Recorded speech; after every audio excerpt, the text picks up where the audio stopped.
उनको दो ग्रुप्स में डिवाइड करते हैं। पहले हम प्रोटोथीरिया और दूसरा थीरिया। प्रो माने क्या होता है? फर्स्ट, और जो फर्स्ट होते हैं वो हमेशा प्रिमिटिव होते हैं, अर्थात लेस डेवलप्ड होते हैं, कम विकसित होते हैं, अल्प विकसित होते हैं, और इनका विकास इनसे पहले हुआ होगा। पहले, प्रो का मतलब पहले होता है। और ये एग लेइंग यानी कि अंडज,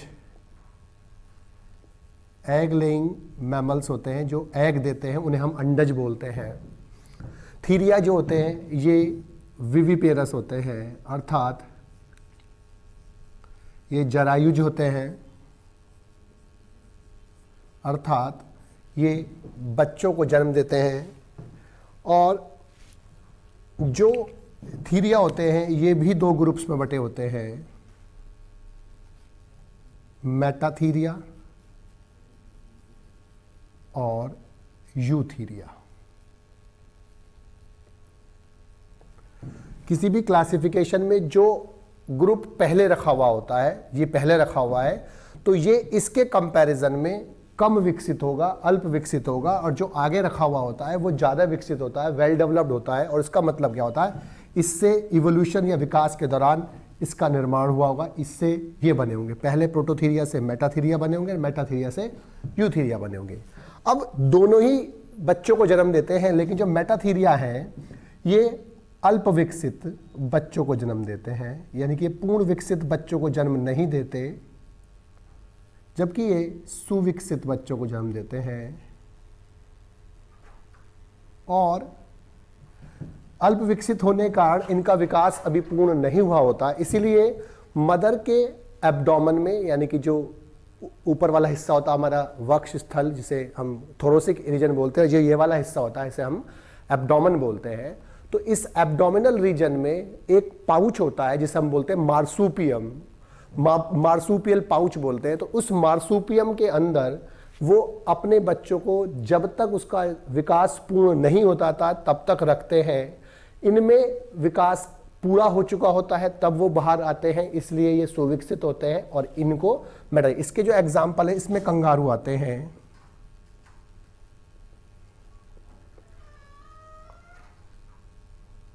और कंगारू और ओपोसम और अन्य जो आते हैं वो इसके अंदर आते हैं, जबकि इसमें शेर, चीता, हाथी, मनुष्य आदि जो होते हैं वो यूथीरिया में आते हैं। तो कंगारू मैमल होता है, लेकिन उसके एक ग्रुप होता है मेटाथीरिया में पाए जाते हैं जिसमें मार्सूपियम होता है। ठीक है बेटा जी, अब आगे बढ़ते हैं। आज हम जो टॉपिक पढ़ने जा रहे हैं बहुत ही अच्छा टॉपिक है, सरल टॉपिक है, लेकिन इसमें से भी क्वेश्चन अच्छे आते हैं। नीट में खास तौर से इसमें से बहुत ज़्यादा आता है। जो बच्चे नीट की तैयारी करना चाहते हैं वो इन 4 चैप्टरों को, अभी तो फिलहाल 2 चैप्टर हैं, इसमें 2 चैप्टर कटे हुए हैं, लेकिन यूजुअल में इकोलॉजी वाले यूनिट में 4 चैप्टर होते हैं। और ये 4 चैप्टर बहुत ही इम्पोर्टेंट चैप्टर होते हैं, क्योंकि बहुत सारे बच्चे इसको हल्का समझकर छोड़ देते हैं और इसको इतनी अच्छी तैयारी नहीं करते, लेकिन नीट के पेपर में इसमें से काफ़ी सारे क्वेश्चन आते हैं। और ये आसान टॉपिक है, लेकिन थोड़ा सा रिवीजन ज़्यादा मांगता है, थोड़ा सा लेंथी होता है, लेकिन आसान टॉपिक है। सबसे पहले जीव एवं समष्टि वाले टॉपिक में हम सबसे पहले पता होना चाहिए पारिस्थितिकी यानी कि इकोलॉजी किसे कहते हैं। इससे पहले हमें पता होना चाहिए नाम किसने दिया। अर्नेस्ट हैकल ने दिया।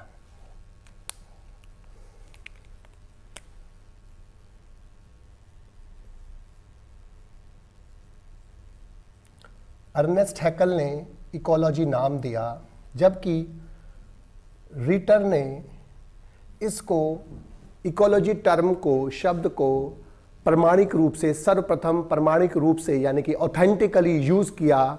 इसीलिए इकोलॉजी के जो फादर हैं, फादर ऑफ इकोलॉजी यानी कि पारिस्थितिकी के जनक, वो रीटर हैं। और फादर ऑफ इंडियन इकोलॉजी यानी कि भारतीय पारिस्थितिकी के जनक है रामदियो मिश्रा।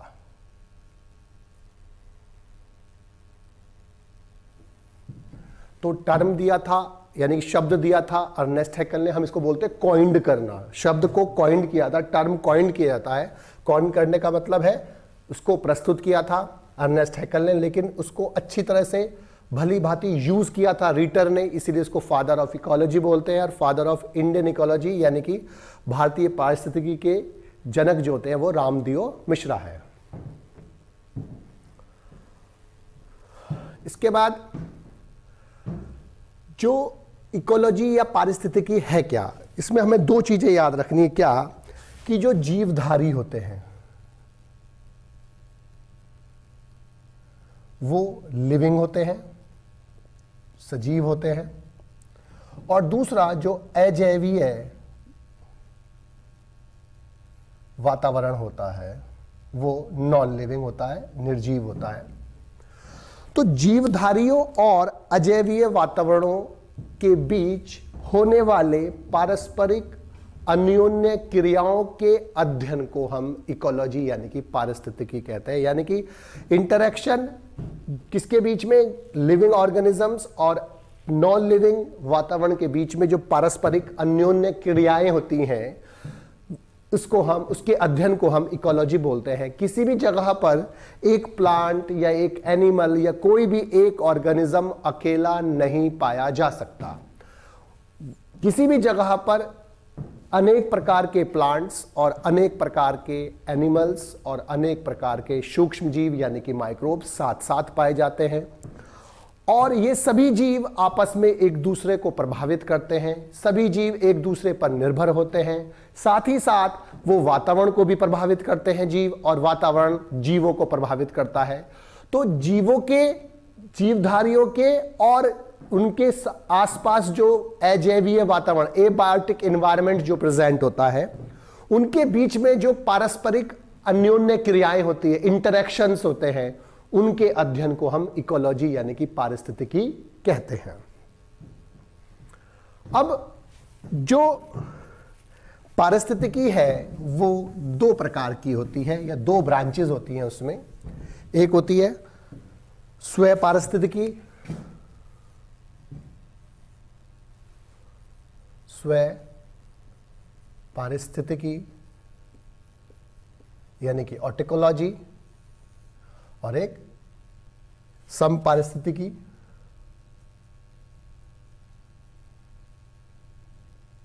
यानी कि सिन इकोलॉजी। स्वयं पारिस्थितिकी का मतलब क्या होता है, जब एक जीव या एक प्रजाति, एक जीव या एक प्रजाति यानी कि एक ऑर्गेनिज्म या एक स्पीशीज और उसके वातावरण के बीच अन्योन्य क्रियाओं का अध्ययन किया जाता है, तब हम इसे बोलते हैं स्वयं पारिस्थितिकी यानी कि ऑटिकोलॉजी। और जब अनेक जंतुओं का अनेक जीवों का या प्रजातियों का उनके अजैवीय वातावरणों के साथ होने वाली पारस्परिक अन्योन्य क्रियाओं का अध्ययन किया जाता है, तब हम उसे बोलते हैं समपारिस्थितिकी यानी कि सिन इकोलॉजी। यानी कि जब एक जाति या एक ऑर्गेनिज्म के बारे में इकोलॉजी पढ़ते हैं, यानी कि एक ऑर्गेनिज्म और एक प्रजाति और उसके वातावरण के बीच जो अन्योन्य क्रियाएं होती हैं उनके बीच हम अध्ययन करते हैं, तब हम उसे क्या बोलते हैं, ऑटिकोलॉजी यानी कि स्वयं पारिस्थितिकी। और जब अनेक जीवों की या अनेक प्रजातियों के जीवों और उनके वातावरण के बीच होने वाली अन्योन्य क्रियाओं का अध्ययन करते हैं, तब हम इसे क्या बोलते हैं, सिन इकोलॉजी यानी कि समपारिस्थितिकी। अब जो पारिस्थितिकी है उसमें हम जो उसकी स्तर होते हैं पारिस्थितिकी के, उसके बारे में पढ़ना चाहेंगे। अब जो अजैवीय संगठन होता है वो तो इलेक्ट्रॉन, प्रोटॉन, न्यूट्रॉन से फिर मॉलिक्यूल तक पहुंचता है, यानी कि अणु, परमाणु होता हुआ परमाणु से अणु तक पहुंचता है। लेकिन जो जीवों का जो संगठन होता है वो बहुत ही ज़्यादा जटिल होता है, और वो स्टार्ट होता है इलेक्ट्रॉन, प्रोटॉन एंड न्यूट्रॉन से, और इनको हम बोलते हैं एलिमेंट्री पार्टिकल्स। ये सभी मिलकर परमाणु बनाते हैं और परमाणु मिलकर अणु बनाते हैं, यानी कि जो एटम और मॉलिक्यूल्स बनते हैं और अनेक अणुओं से मिलकर जीव द्रव्य बनता है, यानी कि प्रोटोप्लाज्म बनता है। और प्रोटोप्लाज्म सेल बनाता है और सेल जीवन की आधारभूत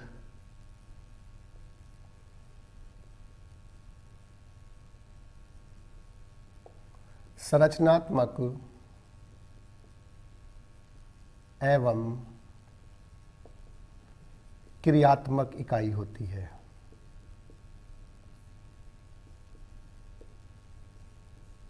तो सेल जीवन की संरचनात्मक एवं क्रियात्मक इकाई होती है और सेल से नीचे, सेल से कम कोई भी चीज जीवित नहीं हो सकती। अगर कोई ऑर्गेनिज्म जीवित है, अर्थात ऑर्गेनिज्म का मतलब जिसके अंदर जीवन होता है, तो अगर कोई ऑर्गेनिज्म है जिसके अंदर जीवन है तो वो कम से कम सेल से बना होगा, चाहे वो एक ही सेल से बना हो।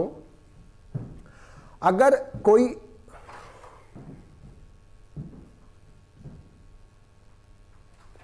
सर जो आज बता रहे हो वो कम समझ में आ रहा है।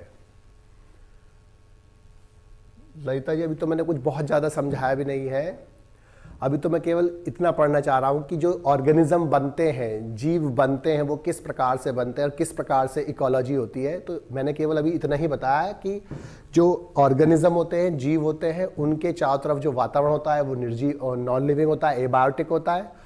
और एबायोटिक इन्वायरमेंट और जीवों के बीच में जो आपस में क्रियाएं होती है, अन्योन्य क्रियाएं होती है, उसके अध्ययन को हम इकोलॉजी कहते हैं। और अब हम इकोलॉजी के स्तर पढ़ने जा रहे हैं कि इलेक्ट्रॉन, प्रोटॉन, न्यूट्रॉन मिलकर परमाणु, अणु, और अणु से फिर जीव द्रव बनता है, जीव द्रव से सेल बनता है। सेल से छोटी कोई भी चीज जीवित नहीं हो सकती। जीवित यानी कि जिसमें जीवन है वो कम से कम एक सेल वाली स्ट्रक्चर होनी चाहिए। वो जीवन तभी होगा जब उसमें कम से कम एक सेल होगी। एक सेल से कम कोई भी चीज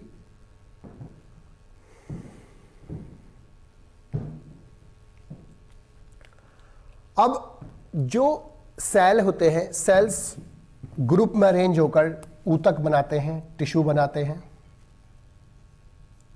ऊतकों से अंगों का निर्माण होता है, ऑर्गन्स बनते हैं, और ऑर्गन से जीव यानी कि ऑर्गेनिज्म बनता है। और जो जीव होता है वो बेसिक सबसे छोटी इकाई होती है, सबसे छोटी इकाई किसकी? इकोलॉजी की। तो इकोलॉजी की जो सबसे छोटी इकाई है वो जीव होती है। अनेक जीव मिलकर ग्रुप में बनाते हैं समष्टि यानी कि पॉपुलेशन। कई सारी पॉपुलेशंस मिलकर बनाते हैं जैव समुदाय यानी कि बायोटिक कम्युनिटी।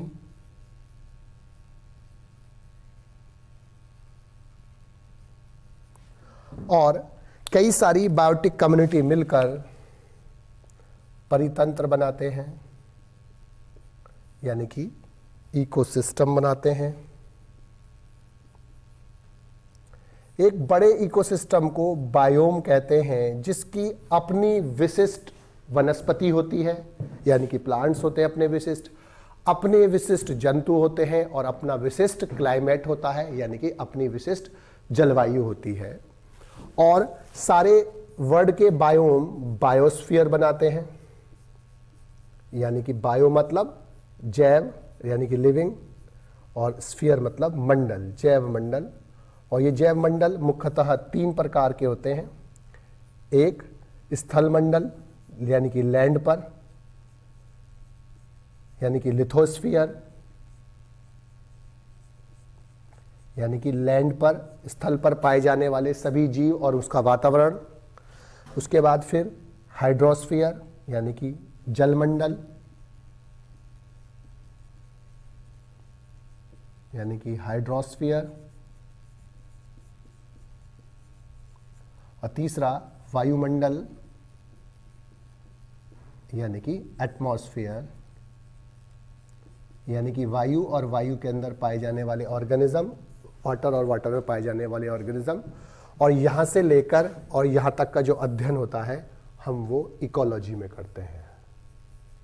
यानी कि पारिस्थितिकी में हमें जीव से लेकर बायोस्फीयर तक का जो अध्ययन होता है हम वो क्या कहलाते हैं, इकोलॉजी में पढ़ते हैं। तो electron, proton, neutron elementary particle होते हैं, ये मिलकर परमाणु अणु बनाते हैं और अणुओं के संयोजन से जीव द्रव बनता है, जीव द्रव से सेल बनती है और सेल से ग्रुप में अरेंज होकर टिश्यूज ऊतक बनते हैं, ऊतकों से अंग और अंगों से जीव कर्म होता है। जो जीव होता है सबसे छोटी इकाई होती है इकोलॉजी की, जो बहुत सारे जीव मिलकर एक समूह बनाते हैं, इसे समष्टि कहते हैं। कई सारी पॉपुलेशन समष्टि मिलकर जैव समुदाय बनाते हैं, बायोटिक कम्युनिटी बनाते हैं, और लिविंग और नॉन लिविंग बायोटिक कम्युनिटी मिलकर, नॉन लिविंग वातावरण और लिविंग बायोटिक कम्युनिटी मिलकर इकोसिस्टम परितंत्र बनाते हैं। और एक बड़े परितंत्र को हम बायोम बोलते हैं, जिसका अपना विशिष्ट वनस्पति होती है, अपना विशिष्ट जंतु होते हैं और विशिष्ट अपनी जलवायु होती है। जैसे टुंड्रा रेगिस्तान बायोम और ट्रॉपिकल रेन फॉरेस्ट बायोम और बहुत सारे बायोम्स होते हैं। अभी हम थोड़ा सा बायोम्स के बारे में पढ़ेंगे। और सारे बायोम्स वर्ल्ड के जो होते हैं वो बायोस्फीयर बनाते हैं। और बायोस्फीयर में 3 चीज़ें होती हैं, लैंड वाले स्थल मंडल यानी कि लिथोस्फीयर, जल वाले जल मंडल यानी कि हाइड्रोस्फीयर, वायु वाले वायुमंडल और एटमॉस्फेयर। इसके बाद अब जो है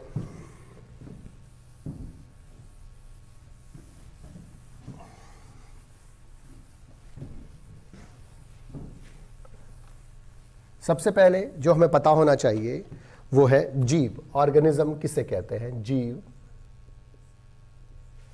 तो जीव का मतलब क्या है कि जैव प्रक्रियाओं को प्रदर्शित करने वाला या जैव प्रक्रियाओं को प्रकट करने वाला या जैव प्रक्रियाओं के लिए सक्षम जो संरचना होती है उसको हम जीव कहते हैं, यानी कि ऑर्गेनिज्म कहते हैं।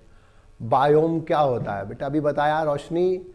बायोम एक बड़ा इकोसिस्टम यानी कि बड़ा परितंत्र होता है जिसके अंदर अपना विशेष जलवायु होती है। अभी जलवायु भी पढ़ेंगे हम, क्लाइमेट वेदर दोनों पढ़ेंगे क्या होता है। उसकी अपनी विशेष जलवायु होती है, अपना विशेष क्लाइमेट होता है और उसके अंदर उस क्लाइमेट के अनुसार विशिष्ट प्रकार के पादप यानी कि प्लांट्स और विशिष्ट प्रकार के एनिमल्स यानी कि जंतु पाए जाते हैं। जैसे टुंड्रा बायोम है, ठंड पड़ती है, बारिश कम होती है। डेजर्ट बायोम है, गर्मी ज़्यादा होती है और जो बारिश होती है वो भी कम होती है। तो इस प्रकार से एक विशेष क्लाइमेट वाले विशेष बड़े परितंत्र को हम बायोम कहते हैं। बात सबके क्लियर हो गई? तो अब जीव क्या है कि जैविक प्रक्रियाओं को प्रकट करने वाला, प्रकृति में पाई जाने वाली जो यूनिट होती है या जो संरचना होती है हम उसे जीव कहते हैं। और जीव में 2 खास बातें होती हैं कि जीव का अपना विशिष्ट जीवन चक्र होता है, अर्थात लाइफ साइकिल होती है विशिष्ट, जन्म से लेकर मृत्यु तक की। और दूसरा, उसका जीवन काल फिक्स्ड होता है। हर ऑर्गेनिज्म का जीवन काल फिक्स्ड होता है। सबसे कम जीवन काल मे फ्लाई 1 दिन का होता है और जो प्लांट्स होते हैं उनमें जीवन काल हजारों वर्ष तक हो सकता है।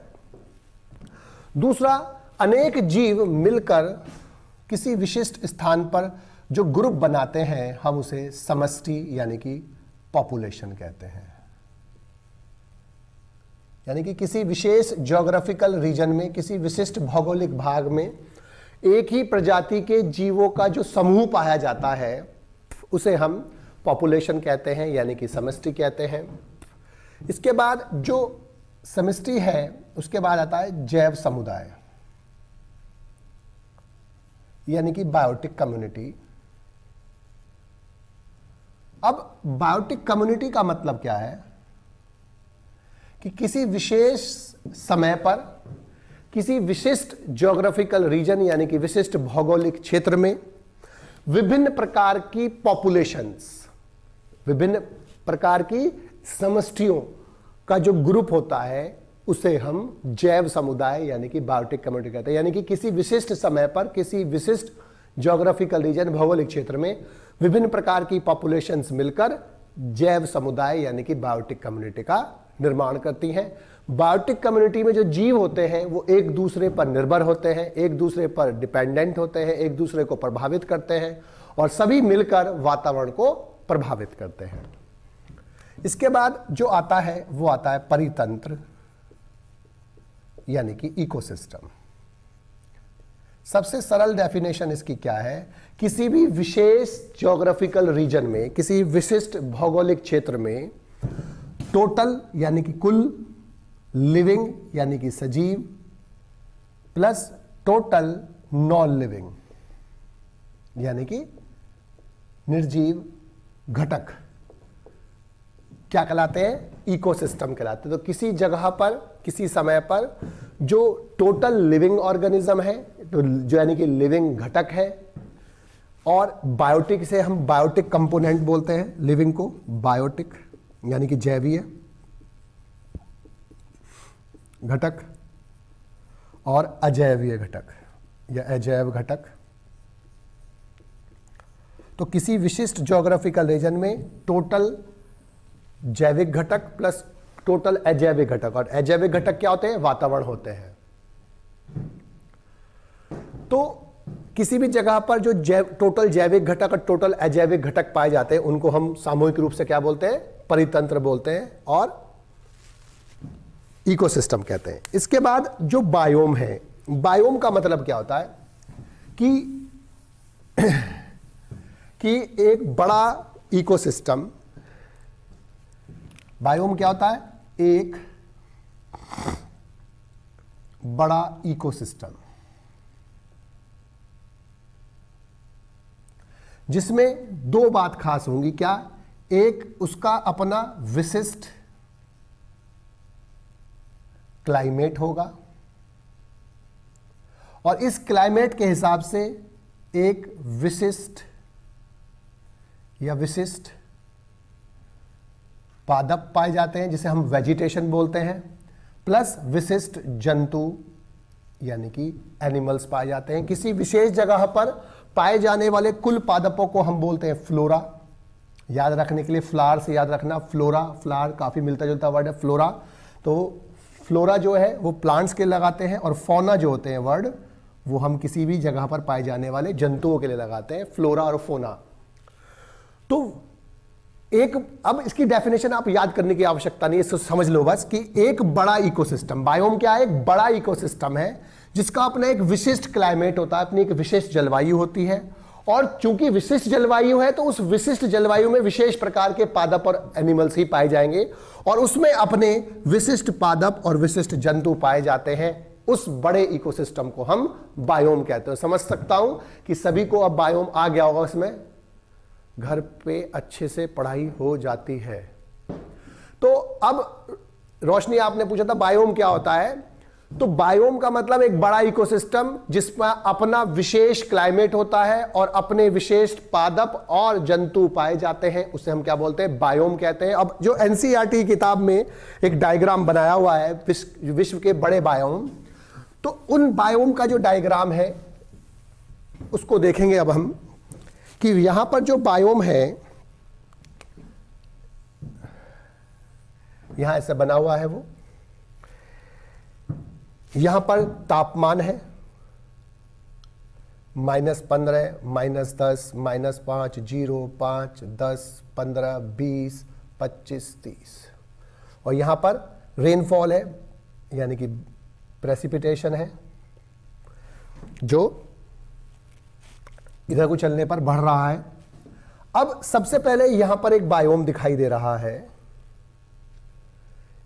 और इस बायोम का मतलब क्या है कि यहां पर टेम्परेचर, ये है टेम्परेचर इधर को बढ़ रहा है और इधर को रेनफॉल बढ़ रही है। इसका मतलब इस वाले बायोम में तापमान कम होगा, माइनस में दिखाई दे रहा है, और बारिश भी कम होगी। इसका मतलब अगर हम इधर को चल रहे हैं तो बारिश कम हो रही है, इधर को चल रहे हैं तो बारिश ज्यादा हो रही है, इधर को चल रहे हैं तो टेम्परेचर बढ़ रहा है, इधर को चल रहे हैं तो टेम्परेचर घट रहा है। तो इसका मतलब यहां पर टेम्परेचर कम होगा, तापमान कम होगा और बारिश भी कम होगी। तो ये जो आपका बायोम है ये है टुंड्रा बायोम। और टुंड्रा बायोम में सबसे बात क्या है, ये सबसे फ्रेजाइल बायोम होता है, सबसे कोमल बायोम होता है, क्योंकि ये टेम्परेचर बहुत कम होता है, बारिश कम होती है, इसलिए यहां पर बहुत कम प्लांट्स और बहुत कम एनिमल्स पाए जाते हैं। और यहां पर सामान्यतः कोई ट्री प्रेजेंट नहीं होता, विदाउट ट्री वाला, विदाउट वृक्ष वाला ये बायोम होता है। इसी प्रकार से यहां पर ऊपर की तरफ एक बायोम नजर आ रहा होगा आपको। इसका मतलब क्या है, यहां पर टेम्परेचर ज्यादा है, तापमान ज्यादा है, लेकिन बारिश कम है, तो ऐसा क्या कहलाता है, डेजर्ट कहलाता है, यानी कि रेगिस्तान कहलाता है। दूसरा वाला इसके बराबर में जो है एक और बायोम दिख रहा होगा आपको, यहां पर ऐसे एक बायोम यहां पर आपको यहां दिखाई दे रहा है, और एक बायोम यहां पर दिखाई दे रहा है, और एक बायोम आपको यहां पर इस प्रकार से कोन की तरह दिखाई दे रहा है। सबसे आसानी से पहचानना ये कोन की तरह है, तो इसलिए इसका नाम है शंकुधारी वन, यानी कि कोनीफिरस फॉरेस्ट। कोन की तरह कोनीफिरस फॉरेस्ट। सबसे आसान ये वाला, इसका नाम है tropical rain forest. Tropical rain forest, जो ट्रॉपिकल रेन फॉरेस्ट है इसे हम बोलते हैं उष्ण कटिबंधीय वर्षा वन। उष्ण कटिबंधीय वर्षा वन,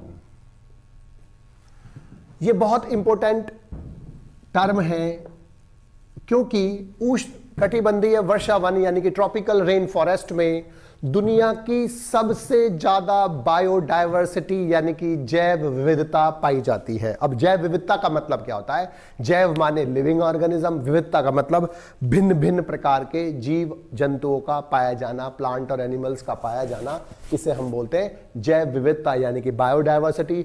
और दुनिया में सबसे ज्यादा बायोडायवर्सिटी उष्ण कटिबंधीय वर्षा वन यानी कि ट्रॉपिकल रेन फॉरेस्ट में पाई जाती है, यानी कि जैसे या इसकी जगह अमेजॉन रेन फॉरेस्ट हो सकता है। अमेजॉन रेन फॉरेस्ट कभी 20% रहा था पूरे वर्ल्ड का, अब वो घटकर 6% के आसपास रह गया है। और इंडिया में भी जो सबसे ज्यादा डायवर्सिटी पाई जाती है वो ट्रॉपिकल रेन फॉरेस्ट वाले रीजन में पाई जाती है, और वो होते हैं वेस्टर्न घाट और ईस्टर्न हिमालय। जो वो रीजन है, वो जो भाग है, वो उष्ण कटिबंधीय वर्षा वन है, और सबसे ज्यादा जो जैव विविधता इंडिया में पाई जाती है वो वेस्टर्न घाट और ईस्टर्न हिमालय पाई जाती है। जो वो दोनों सब क्या है, उष्ण कटिबंधीय वर्षा वन है। और जो सेकंड बायोडायवर्सिटी वर्ल्ड में पाई जाती है वो पाई जाती है कोरल रीफ्स में। कोरल रीफ्स जो होती हैं, चट्टानें होती हैं जो सीलेंट्रेट्स नाइडेरिया के स्केलेटन से बनी हुई होती है, कैल्शियम कार्बोनेट की चट्टानें होती हैं, सेकंड डायवर्सिटी वहां पाई जाती है। अब जो ये वाला है, जो सेकंड नंबर पर है, ये है ग्रासलैंड। अब याद क्या रखना है कि ग्रासलैंड कहां बन रहा है, जहां वर्षा थोड़ी अधिक है, क्योंकि अब ये यहां से यहां पहुंच गया, तो इसका मतलब यहां पर वर्षा थोड़ी ज्यादा हो रही है लेकिन टेम्परेचर ज्यादा है, तो वहां पर ग्रासलैंड बन रही है। लेकिन जहां पर टेम्परेचर ज्यादा है लेकिन बारिश कम है, वहां पर डेजर्ट बनता है। इसके बाद 1 2 3 4 5 हो गए, छठा बचा बस लास्ट वाला, ये वाला, ये टेम्परेट फॉरेस्ट कहलाते हैं। टेम्परेट फॉरेस्ट यानी कि समशीतोष्ण वन। शीतोष्ण का मतलब यह है कि जहां पर टेम्परेचर थोड़ा कम होता है। अब देखो यहां पर टेम्परेचर थोड़ा सा कम क्यों हो जाएगा, क्योंकि जैसे जैसे आप इधर को चल रहे हो बारिश ज्यादा हो रही है, तो बारिश ज्यादा होने से यहां के कंपैरिजन में थोड़ा सा टेम्परेचर कम होगा, लेकिन टेम्परेचर अभी भी यहां पर ज्यादा है। और ये टेम्परेट फॉरेस्ट कहलाते हैं और ये कॉनिफेरस फॉरेस्ट कहते हैं। ये 6 मेन बायोम है जो एनसीईआरटी ने दे रखे हैं आपके यहां। तो जहां पर टेम्परेचर कम है, बारिश कम होगी, वो टुंड्रा। जहां पर टेम्परेचर ज्यादा है लेकिन बारिश कम है, वहां डेजर्ट। जहां पर टेम्परेचर भी ज्यादा है लेकिन थोड़ी बारिश ज्यादा हो गई, ग्रासलैंड है। इसके बराबर में जहां पर थोड़ी सी और बारिश होगी वो टेम्परेट है। नीचे की तरफ जो कोन लाइक है वो शंकुधारी वन यानी कि कॉनिफेरस फॉरेस्ट है। और सबसे ज्यादा जहां पर बारिश हो रही है और सबसे ज्यादा टेम्परेचर, देखो यहां पर सबसे ज्यादा बारिश यहां पर हो रही है, तो ये हिस्सा क्या कहलाएगा, उष्ण कटिबंधीय वर्षा वन, ट्रॉपिकल रेन फॉरेस्ट। और ये वर्ल्ड में सबसे ज्यादा जैव विविधता प्रदर्शित करने वाले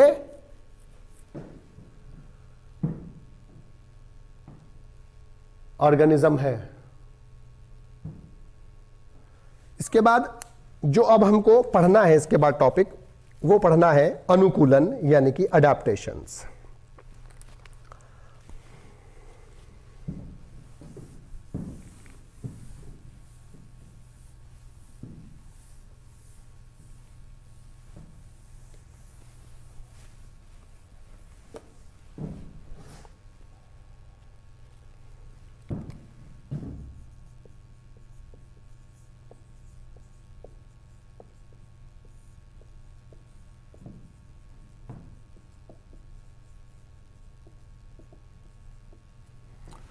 अनुकूलन या अडेप्टेशंस का मतलब क्या है कि किसी भी जीव में पाए जाने वाले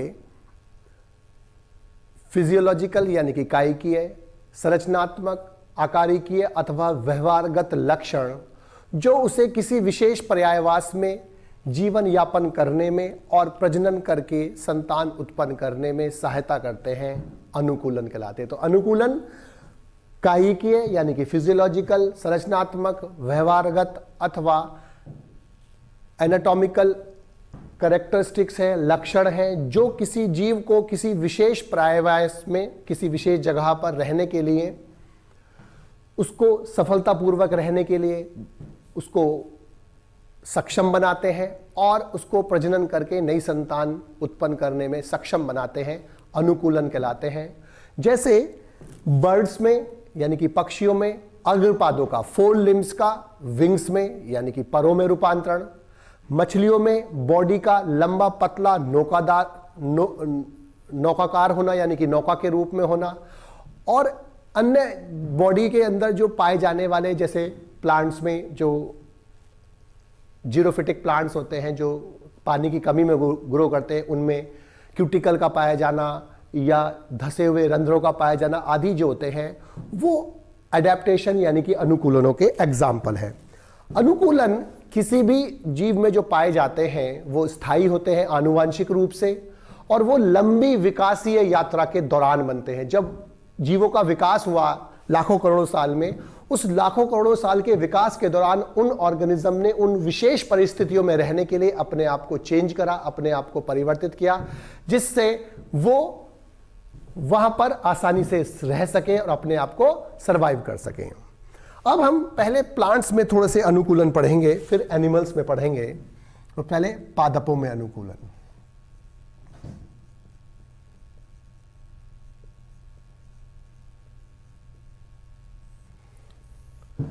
सबसे पहले जो प्लांट्स होते हैं बेसिकली 3 प्रकार के होते हैं जल की उपलब्धता के आधार पर। एक होते हैं हाइड्रोफाइट्स यानी कि जलोद्भिद पौधे जो जल की अधिकता में ग्रो करते हैं। दूसरे होते हैं जीरोफाइट्स यानी कि मरोद्भिद पौधे जो पानी की कमी में ग्रो करते हैं जैसे कैक्टस। और कुछ पौधे ऐसे होते हैं जो मॉडरेट यानी कि मध्यम पानी में ग्रो करते हैं, अर्थात ना बहुत ज्यादा पानी चाहिए उनको, ना बहुत कम पानी चाहिए। ऐसे प्लांट्स को हम मीजोफाइट्स कहते हैं यानी कि समोद्भिद कहते हैं।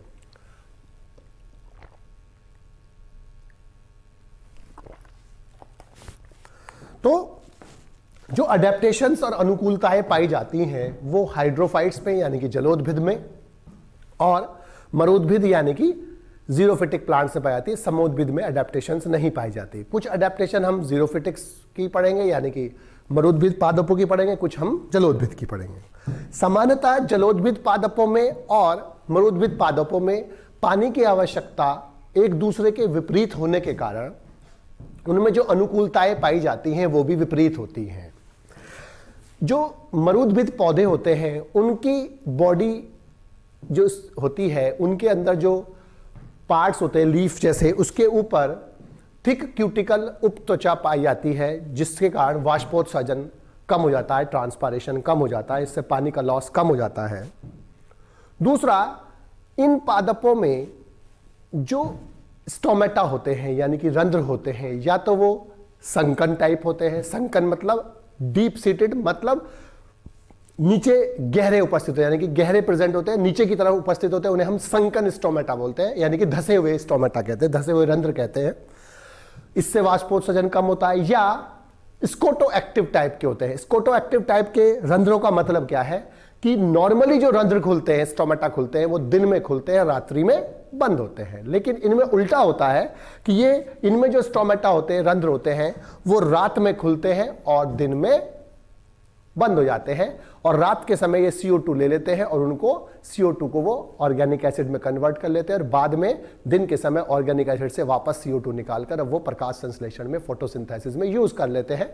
उनमें विशेष अडेप्टेशंस पाई जाती है। तो उनमें अपनी जगह के हिसाब से अडेप्टेशन पाई जाती है कि रात को या तो स्कोटो एक्टिव टाइप के होंगे या डीप सीटेड होंगे। प्लांट्स में स्टोमेटा के आसपास हेयर भी उपस्थित हो सकते हैं जो पानी के लॉस को कम करते हैं।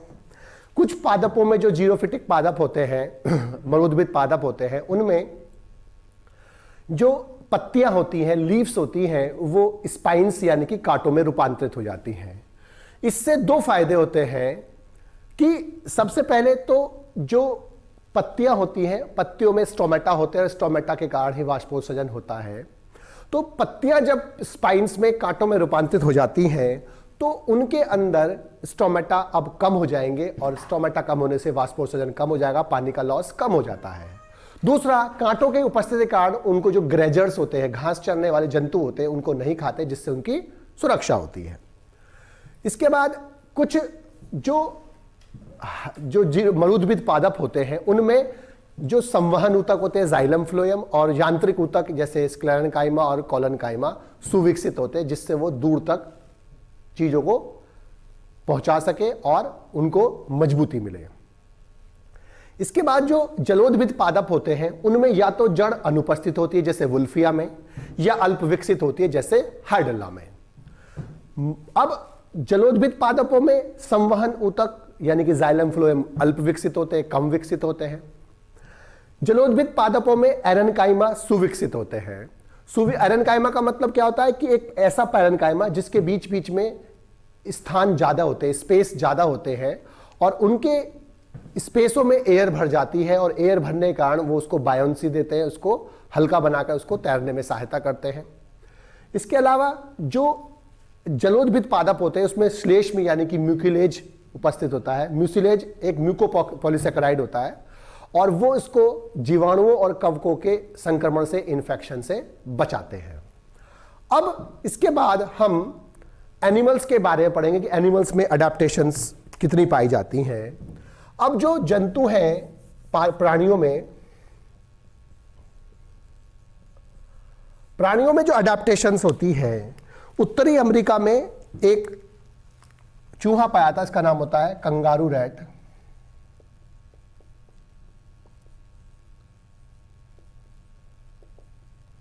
टिपोडोमाइस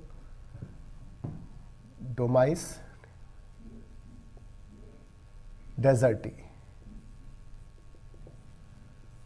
एक चूहा होता है, वो कंगारू की तरह उछल कर चलता है, इसलिए इसका नाम कंगारू रैट होता है, डिपोडोमाइस डेजर्टी। ये जीवन में कभी भी पानी नहीं पीता, बहुत रेयरली पानी पीता है, क्योंकि ये जो कंगारू रैट होता है ये अपने जल की 90% जो आवश्यकता है वो अपने फैट के ऑक्सीकरण से प्राप्त करता है और 10% आवश्यकता जो होती है वो अपने भोजन से प्राप्त करता है। ये भोजन के रूप में बीजों को खाते हैं और जो बीजों का जो जल होता है वो इसको यूज कर लेते हैं और 10% जल जो होता है वो भोजन से प्राप्त करते हैं और 90% जो होता है फैट के ऑक्सीकरण से प्राप्त करते हैं। जितने भी डेजर्टिक एनिमल्स होते हैं, डेजर्ट में मरुस्थल में पाए जाने वाले एनिमल्स होते हैं, वो सामान्यतः फैट के ऑक्सीडेशन से ऊर्जा प्राप्त करते हैं, वसा के ऑक्सीकरण से ऊर्जा प्राप्त करते हैं। इसका कारण क्या है कि वसा के ऑक्सीकरण से ऊर्जा प्राप्त करते समय दो फायदे होते हैं कि एक, वसा के अणु से सबसे ज्यादा एनर्जी प्रोड्यूस होती है, लगभग 9 किलो कैलोरी एनर्जी पर ग्राम, और कार्बोहाइड्रेट से सबसे कम होती है। और इसके अलावा जो लिपिड या फैट के ऑक्सीकरण से जब ऊर्जा प्राप्त की जाती है तो जो उसमें वाटर बनता है, जल बनता है, वो भी सबसे ज्यादा बनता है। इसीलिए फैट के ऑक्सीकरण से ये कंगारू रैट जब अपना श्वसन के लिए अपने श्वसन में एनर्जी प्रोड्यूस करता है तो साथ में जो वाटर बनता है जिसे हम मेटाबॉलिक वाटर बोलते हैं, उपापचयी जल कहते हैं, उसका निर्माण भी सबसे ज्यादा फैट के ऑक्सीडेशन से सबसे ज्यादा जल बनता है, सबसे ज्यादा एनर्जी प्रोड्यूस होती है। इसीलिए ये अपनी 90% आवश्यकता को फैट के ऑक्सीकरण से प्राप्त कर लेता है और 10% अपने भोजन से प्राप्त करता है। इसलिए ये पानी नहीं पीता क्योंकि डेजर्ट में आसानी से पानी उपलब्ध नहीं होता है। इसके बाद जो मरुस्थलीय छिपकली होती है, तो मरुस्थलीय छिपकली जब तापमान बहुत ज्यादा होता है, गर्मी पड़ रही होती है, तो ये ठंडे स्थानों पर चले जाते हैं। ये इनका व्यवहारगत अनुकूलता है। और जब टेम्परेचर कम होता है यानी कि जब ठंड हो रही होती है तो ये सूर्य के प्रकाश में अपने आप को सेक कर, इसको बास्किंग बोलते हैं, सन बास्किंग बोलते हैं, उसको सेक कर अपनी बॉडी के टेम्परेचर को बढ़ा लेते हैं।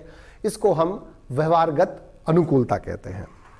इसके अलावा समुद्री जो जीव होते हैं, जैसे व्हेल है, जंतु है, जैसे सील है, उनके अंदर, बॉडी के अंदर, स्किन के नीचे, त्वचा के नीचे वसा की एक लेयर पाई जाती है जो काफी मोटी होती है, जिसे ब्लबर और तिमी वसा बोलते हैं। हमारे अंदर भी वसा की एक लेयर प्रेजेंट होती है, लेकिन वो पतली होती है, लेकिन उनमें काफी मोटी होती है और वो उस ठंडे वातावरण में रहने के लिए उनको अडेप्ट करती है, अनुकूलित करती है, क्योंकि ये लेयर वहां पर इंसुलेटर यानी कि ऊष्मारोधी की तरह काम करती है और बॉडी की हीट को बॉडी से बाहर जाने से रोकती है और ये वहां पर आसानी से रह पाते हैं, सरवाइव कर पा जाते हैं।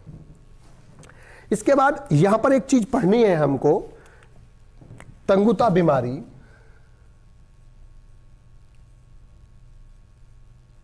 यानी कि एल्टीट्यूड सिकनेस। एल्टीट्यूड सिकनेस, जब भी कोई मनुष्य 13,500 फीट से ऊपर जब पहुंचता है, तो जैसे रोहतांग दर्रा या मानसरोवर पहुंचता है, तो वहां पर ऑक्सीजन उसको कम उपलब्ध हो पाती है वायुमंडलीय दाब के कारण। तो उस कम ऑक्सीजन उपलब्ध होने के कारण उसको वहां पर एक समस्या का सामना करना पड़ता है, जिसे हम तंगुता बीमारी यानी कि एल्टीट्यूड सिकनेस कहते हैं। और अल्टीट्यूड सिकनेस में उसको लक्षण क्या प्रतीत होते हैं, प्रकट होते हैं उसमें, कि जी मिचलाना, उल्टी सी महसूस होना, थकान और हृदय का बहुत तेजी से धड़कन का बढ़ना, यानी कि हृदय का बार बार स्पंदन होना, कॉन्ट्रैक्शन होना, और अन्य अनियमितताओं के कारण वो जल्दी थक जाता है। लेकिन 2 से 4 दिन के बाद और आराम करने से ये लक्षण स्वतः समाप्त हो जाते हैं, क्योंकि वो ऑर्गेनिज्म, वो मनुष्य वहां पर अब अपने आप को एक्लेमेटाइज करता है। एक्लेमेटाइज करने का मतलब क्या होता है? किसी नए वातावरण में अपने आप को एडजस्ट करना, अपने आप को व्यवस्थित रखना, वहां पर उसके हिसाब से अपनी बॉडी के अंदर चेंजेस करना, इसको हम एक्लेमेटाइजेशन बोलते हैं। तो एक्लेमेटाइज करता है, 2 से 4 दिन में वो स्वतः ठीक हो जाता है, क्योंकि अब वो कुछ कायिके यानी कि फिजियोलॉजिकल चेंज करके अपनी बॉडी में उन समस्याओं से छुटकारा मिलता है। और वो चेंजेस क्या करता है कि एक तो उसके अंदर आरबीसी का जो काउंट होता है वो बढ़ जाता है, यानी कि लाल रक्त कणिकाएं की संख्या बढ़ जाती है, और लाल रक्त कणिकाओं के अंदर हीमोग्लोबिन होता है और हीमोग्लोबिन ही ऑक्सीजन को लेकर जाता है। दूसरा, हीमोग्लोबिन से जो ऑक्सीजन की बंधन क्षमता होती है, बंधनकारी क्षमता, वो कम हो जाती है। तुरंत वो हीमोग्लोबिन से जुड़ती है, तुरंत ही वो टूट जाती है, जिससे जल्दी जल्दी ऑक्सीजन रिलीज होती है और सेल्स को आसानी से पहुंच पाती है। और तीसरा, जो हार्ट रेट होता है वो बढ़ जाता है, यानी कि जो हृदय दर्द होती है वो बढ़ जाती है, जिससे वो ऑर्गेनिज्म उस जगह पर आसानी से सर्वाइव कर पाता है।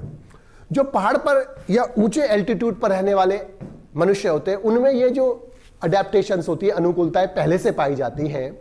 उनमें हीमोग्लोबिन का स्तर ज्यादा होता है, उनमें लाल रक्त कणिकाओं की संख्या प्लेन में यानी कि मैदानी इलाकों में रहने वाले मनुष्य की कंपैरिजन में तुलना में अधिक होती है। हमारा जो नंबर होता है आरबीसी का, वो 4.5 से 5.5 मिलियन पर क्यूबिक एमएम ऑफ ब्लड होता है, लेकिन वहां पर 8 मिलियन पर क्यूबिक एमएम ऑफ ब्लड होता है, यानी कि वहां पर हमसे अधिक लाल रक्त कणिकाएं पाई जाती हैं। इसके कारण वहां पर हीमोग्लोबिन अधिक होता है, इसीलिए वो आसानी से उस जगह पर रह पाते हैं जहां पर आसानी से उनकी सेल्स को ऑक्सीजन उपलब्ध नहीं हो पाती, क्योंकि अधिक हीमोग्लोबिन, अधिक आरबीसी होने के कारण उनमें अधिक हीमोग्लोबिन पाया जाता है, और हीमोग्लोबिन अधिक होने के कारण ऑक्सीजन को वो बांधकर आसानी से सेल तक पहुंचा देते हैं। इसके बाद जो मनुष्य होते हैं, उनमें जो कोई भी रिएक्शन होती है, कोई भी क्रियाएं होती है, वो एक विशेष तापमान पर, विशेष पीएच पर होती है। जो हमारी अधिकांश क्रियाएं होती है, हमारी बॉडी टेम्परेचर के आसपास होती है, जैसे 37 डिग्री सेल्सियस टेम्परेचर जो होता है हमारा, उसके आसपास होती है, उससे थोड़ा सा कम या ज्यादा। तापमान के बढ़ने और घटने से हमारी जो उपापचयी क्रियाएं होती हैं, क्या पूछ रहा है प्रियांशु? प्रियांशु एक बार और पूछो, क्या पूछा आपने? मैंने देखा नहीं, मैं पढ़ा रहा था बेटा। लेकिन कुछ एनिमल्स, कुछ ऑर्गेनिज्म ऐसे होते हैं जो सर पॉलीसैकेराइड क्या होता है? बेटा 11th में टॉप पॉलीसैकेराइड पढ़ा होगा आपने। कार्बोहाइड्रेट्स का एक क्लास होती है। कार्बोहाइड्रेट कार्बन, हाइड्रोजन, ऑक्सीजन से बने यौगिक होते हैं, जिनमें नॉर्मली CH और O का जो रेशो होता है वो 1:2:1 होता है। हमेशा नहीं होता, समानता होता है। और वो 3 ग्रुप्स में बांटे जाते हैं, मोनोसैकेराइड, ओलिगोसैकेराइड और पॉलीसैकेराइड। मोनोसैकेराइड वो कंपाउंड होते हैं जिनमें कार्बन की संख्या 3 से 7 वाला एक मॉलिक्यूल होता है। जैसे ग्लूकोज है, ग्लूकोज का फार्मूला C6H12O6। तो इसमें 6 कार्बन वाला एक कंपाउंड है। जब एक कंपाउंड है वो एक मोनोसैकेराइड है। जब 2 से 9 मोनोसैकेराइड आपस में जुड़ जाते हैं, या 2 से 10 कहीं कहीं लिखा मिलता है, तो 2 से 9 या 2 से 10 मोनोसैकेराइड जब जुड़ जाते हैं तो ओलिगोसैकेराइड कहलाता है। और जब 10 या 10 से ज्यादा बहुत सारे जो मोनोसैकेराइड जुड़ जाते हैं तब उसे पॉलीसैकेराइड बोलते हैं। जैसे ग्लाइकोजन है, स्टार्च है, इनुलिन है, ये सब पॉलीसैकेराइड के एग्जाम्पल है ना बेटा। पॉलीसैकेराइड चेन ऑफ कार्बन नहीं है। पॉलीसैकेराइड का मतलब है बहुत सारे मोनोसैकेराइड्स एक साथ, 1000, 2000, 4000 मोनोसैकेराइड्स का एक साथ जुड़ना पॉलीसैकेराइड कहलाता है। यानी कि कार्बोहाइड्रेट 3 प्रकार के होते हैं। मोनोसैकेराइड का मतलब 3 से 7 कार्बन वाला एक अणु क्या कहलाता है? मोनोसैकेराइड कहलाता है। और जब ऐसे 2 से 9 या 2 से 10 मोनोसैकेराइड आपस में जुड़ जाते हैं वो ओलिगोसैकेराइड कहलाते हैं। और जब 10 या 10 से बहुत ज्यादा 200, 400, 500, 1000, 2000 जब पॉलीसैकेराइड जुड़ जाते हैं, वो मोनोसैकेराइड जुड़ जाते हैं आपस में, तब वो पॉलीसैकेराइड बनता है। ठीक है बेटा। तो अब जो एनिमल्स, कुछ जंतु ऐसे, कुछ ऑर्गेनिज्म ऐसे होते हैं जो high temperature 100 degree Celsius temperature पर भी रह जाते हैं। जैसे आर्कियोबैक्टीरिया होते हैं। तो आर्कियोबैक्टीरिया 100 डिग्री सेल्सियस पर भी कैसे सर्वाइव करते हैं? उनमें 2 विशेषताएं पाई जाती है। उनके प्लाज्मा मेम्ब्रेन में ब्रांच्ड चेन लिपिड मॉलिक्यूल्स होते हैं, और उनके अंदर जो एंजाइम्स होते हैं उस हाई टेम्परेचर पर भी वो आसानी से काम करते हैं, थर्मोस्टेबल एंजाइम्स बोलते हैं। तो कुछ ऑर्गेनिज्म इस प्रकार से अपने आप को उस हार्श कंडीशन में सरवाइव कर जाते हैं। इसके बाद प्रियांशु, कंगारू क्या स्तनधारी? बेटे सबसे पहले टॉपिक आज यही क्लियर करा था, कंगारू स्तनधारी होता है, स्थानधारी नहीं, स्तनधारी होता है।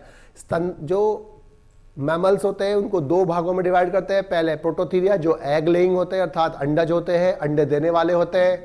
और दूसरे थीरिया जो बच्चे पैदा करते हैं, बच्चे उत्पन्न करते हैं। और थीरिया में 2 ग्रुप होते हैं। मेटाथीरिया जो कम विकसित बच्चों को जन्म देते हैं वो मेटाथीरिया, जो सुविकसित बच्चों को जन्म देते हैं वो यूथीरिया। यूथीरिया में हम आते हैं, मनुष्य आते हैं, हाथी आते हैं, शेर आते हैं, काऊ, बफेलो आते हैं। जबकि मेटाथीरिया में कंगारू, ओपोसम और अन्य मेटाथीरियंस आते हैं। और प्रोटोथीरिया में डकबिल, प्लैटिपस और एकिडना जैसे जीव आते हैं। अब इसके बाद कुछ एनिमल्स ऐसे होते हैं जिनके अंदर एंटी फ्रीजिंग यौगिक पाए जाते हैं, और वो एंटी फ्रीजिंग यौगिक उनको जो बॉडी होती है उनको उस हार्श कंडीशन में रहने के लिए अनुकूलित बना देते हैं।